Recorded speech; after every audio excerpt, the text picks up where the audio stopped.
इंसाफ पथ यात्रा जो कि विगत 3 नवंबर 2023 को कुछ बिहार से प्रारंभ हुई DYFI democratic youth federation of India की रैली की समाप्ति आज दिनांक 7 जनवरी 2024 को कोलकाता के ब्रिगेड मैदान में की गई।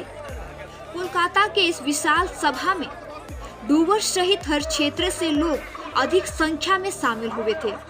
सभा में तकरीबन 5 लाख लोगों की उपस्थिति देखने को मिली।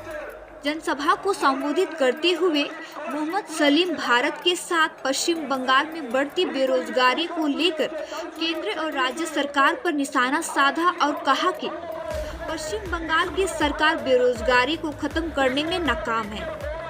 DYFI के राज्य सचिव मीनाक्षी मुखर्जी इस सभा में उत्तर बंगाल में चाय श्रमिकों की स्थिति और बागान बंद होने से जुड़ी हुई समस्याओं पर भी जोर दिया।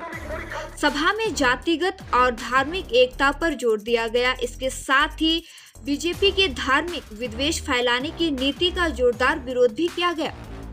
इस विशाल जनसभा में पश्चिम बंगाल CPM पार्टी के सचिव और PB सदस्य मोहम्मद सलीम, DYFI केंद्रीय सचिव ए रहीम, अध्यक्ष हिमांगी, DYFI के राज्य सचिव मीनाक्षी मुखर्जी, अध्यक्ष ध्रुव ज्योति, SFI अखिल भारतीय सचिव मयूख विश्वास के साथ और भी अन्य गणमान्य व्यक्तिगण उपस्थित हुए थे।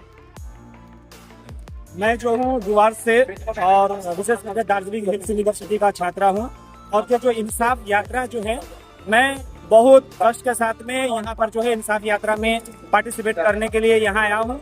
ये इंसाफ जो यात्रा है, ये रोजगार की यात्रा है। ये इंसाफ यात्रा जो है वो बेरोजगारों को रोजगार की मांग के लिए जो यात्रा किया जा रहा है। मैं जो स्वयं दार्जिलिंग हिल्स यूनिवर्सिटी में पढ़ता हूँ, उस यूनिवर्सिटी को बचाने के लिए यहाँ पर जो युवा जो बेरोजगार हैं, पढ़ लिख के जो है बेंगलोर काम करने जा रहे हैं, या चाय श्रमिक के जो बागान के जो लोग हैं वो अपने बेटा बेटी को बहुत मुसीबतों के साथ पढ़ाते हैं, लेकिन ये आस में कि हम लोग को गरीबी मिटेगी, हम लोग पढ़ लिख के जो आगे बढ़ेंगे। लेकिन यहाँ के जो राज्य सरकार है वो छात्रों को या युवाओं को जो आशाएं हैं, उन आशाओं को फुलफिल करने के लिए किसी प्रकार का कार्यक्रम नहीं चला रही है।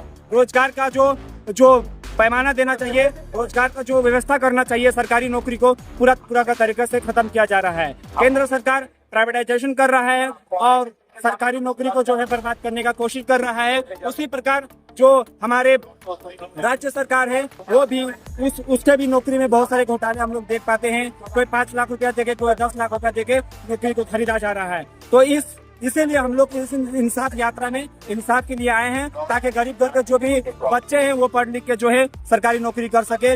यही डिमांड लेके जो है हम लोग यहाँ पर कोलकाता 750 किलोमीटर दूर हम लोग चल के यहाँ पर आए हैं। मैं दार्जिलिंग हिल्स यूनिवर्सिटी का MA का स्टूडेंट, मेरा नाम तबारक शेख है और मैं चामुंडा चेक पोस्ट का स्थानीय निवासी हूँ।